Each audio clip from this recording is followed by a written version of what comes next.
Again, Carl Hetzler, owner of a residential property and a commercial building in the industrial park. I've been here before, and it's probably, for some of you, it's going to be the same old story. I'm not here to suggest that we should have a flat tax rate. That's not going to happen. Some communities do. I'm just here to ask that, as Mike has stated, that the commercial taxpayers in the city of Fall River get some consideration.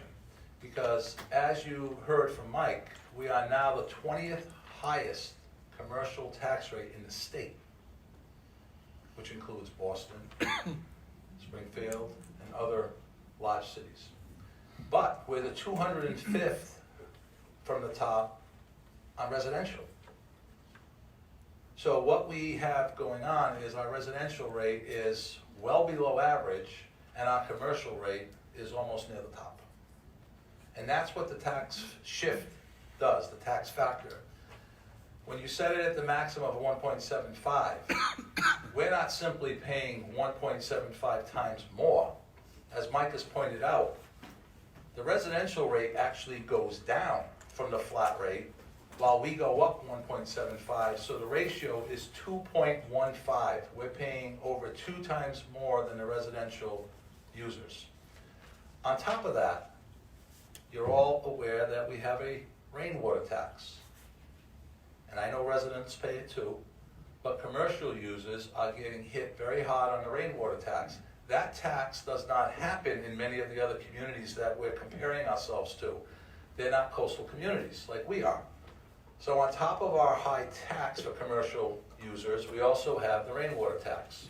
My building in the industrial park, which between myself, I have 30 employees, and my tenant has 30 employees, so we have a parking area enough to hold, cars for 60 employees, and it's a 62,000 square foot building.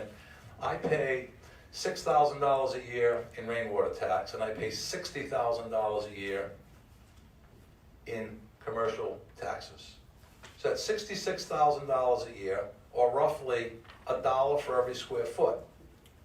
When I lease my property, and I'm going to have a challenge on my hands because I've had a tenant for 10 years and they're going to leave, the first thing when I set my lease rate is the first dollar and change goes to the city of Fall River.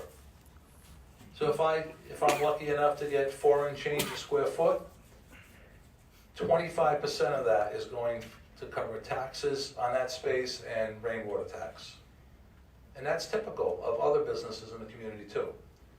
Now certainly some of the larger corporations you'll look at and say, well, a company like Whirlpool might pay a couple $100,000 a year on that big building, but they're bringing in hundreds of millions of dollars. That may be true for Whirlpool, but there's a lot of small businesses like mine, homegrown businesses like mine in the industrial park, as well as throughout this city, that you are putting a burden on those owners to pay their taxes, maintain their property, and be attractive. Right now we have one big building in the industrial park that came available. It's the old Light-O-Lair building. And people call and ask, what's the story with the Light-O-Lair building? I said, well, it's up for sale. I don't know what the asking price is. But if you don't think that potential buyers look at what the cost is of owning that property in Fall River, then you're kidding yourselves, because they do.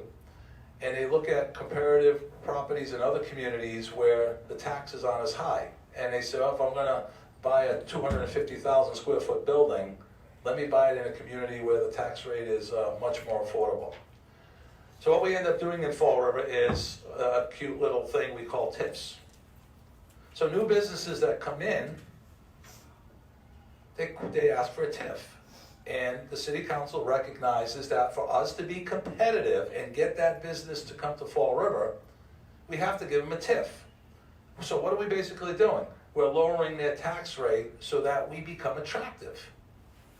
But what about all the other businesses that have been here for 20 years or 25 years that aren't new, that aren't asking for TIFs? You're whacking us to the maximum amount that the state of Massachusetts will allow of potentially 1.75. And it's just unreasonable to keep going in that direction.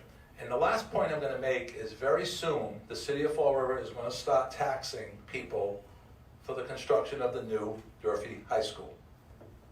The business community, by and large, supported that, because we understand how important it is. Our question is, how is our portion of that burden going to be handled? Are we going to be flat with everybody else, paying a rate that is equal to our property value? Or is that also going to have a factor attached to it of 1.75? Or whatever you vote on tonight. So keep that in mind, because there is going to be an additional burden. And I understand it's residential too, but the commercial owners in this community are getting hit hard, and we are slowly becoming less and less competitive with the rest of the state. If we continue on the trend we're on, we're not going to be attractive at all for businesses to come to Fall River. And with that, I thank you for your time and ask you for your consideration. Thank you. Thank you. Councilman Seafold, Councilor Kilby? One quick question. As a leader of the business community through the chamber, does your board have a recommendation for us in terms of what you'd like to see as a tax factor? I don't put you on the spot, but I'm not sure of that. The minimum? It'd be nice to hear. In the conversations at our executive Not committee. context. No, we don't, no, we want to be reasonable. What our executive committee has said in the past is we would like to see a path to take it down to the, maybe not jump or straight to the minimum right off the bat, but if it was looked at over a course of a couple of years to try to get it down to the minimum, that would be a real accomplishment. Thank you. Thank you. Thank you, You, Madam Councilor? President. Thank you.